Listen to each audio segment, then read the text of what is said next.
What if I told you that one number most Americans never think about could quickly influence your mortgage, your car payment, your investments, and even the government cost of borrowing money?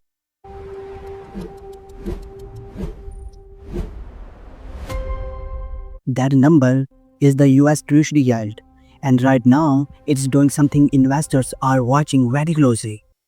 The 30 years Treasury yield recently moved above 5.3%, reaching its highest level in nearly 2 decades.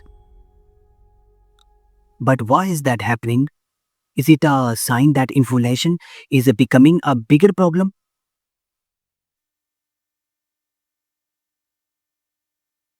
Is the government borrowing too much?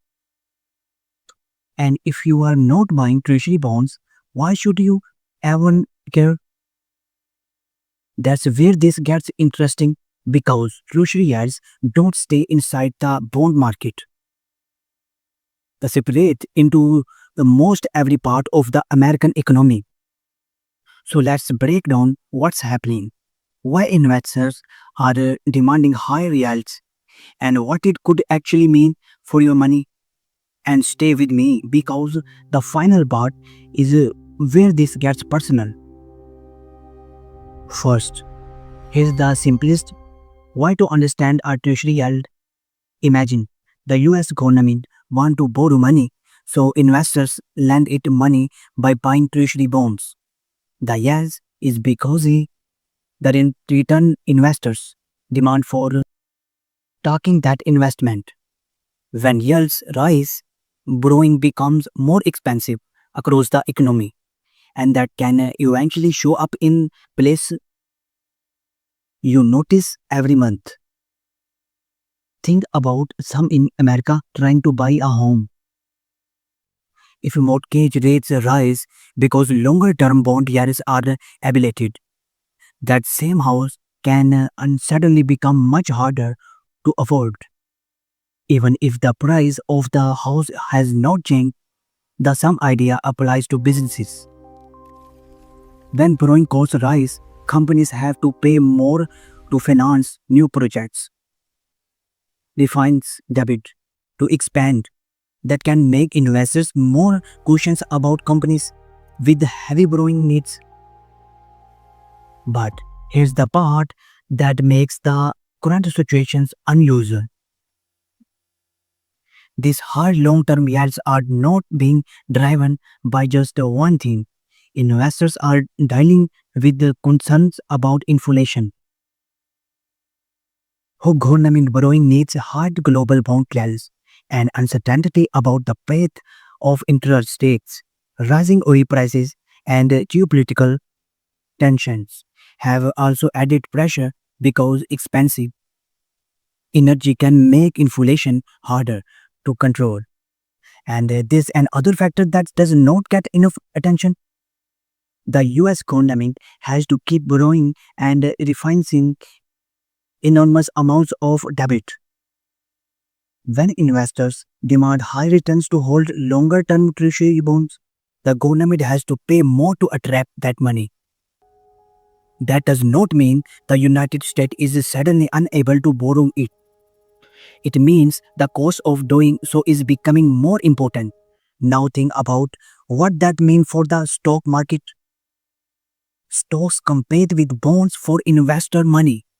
When treasury yields become more attractive, investors may demand more from stocks to justify taking the extra risks. That's especially important for expensive growth companies whose valuation demand heavily to on future earning.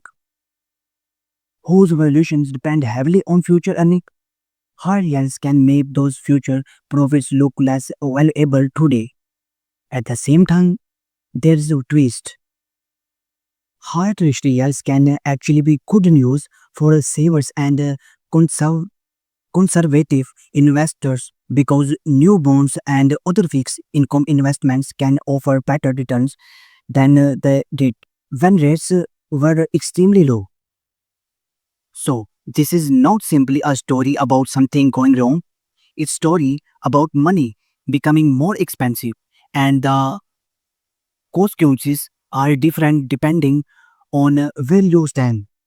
If you are borrowing heavily, higher yields can to hurt. If you are holding cash or bonds, they can create opportunities. If you are heavily invested in growth stocks, they can change the risks you are taking. That's why the smart response is not panic, it's answers, it's awareness. Look at how much debit you are carrying. Review whether your investment portfolio is too concentrated. Understand how sensitive your finances are to interest rates. And don't assume that today rate environment will last forever in either direction. The bigger lesson is this in financial markets don't have to crash for your financial life to change. Sometimes a single number moves slowly in the background, and months later, you realize your mortgage costs more, your investments behave differently, and the economy feels completely different. So, what do you think? Are higher treasury yields healthy returns to normal, or are they a warning that borrowing and inflation are becoming harder problems for America? Tell me what you think, because that's where this story gets really interesting. And if this helped you understand something you normally would not hear explained, this why share the video with someone who follows the market and subscribe to Arsam Invest, because the more you are understand the forces behind the headline, the less likely you are to make financial decisions based on the headline alone.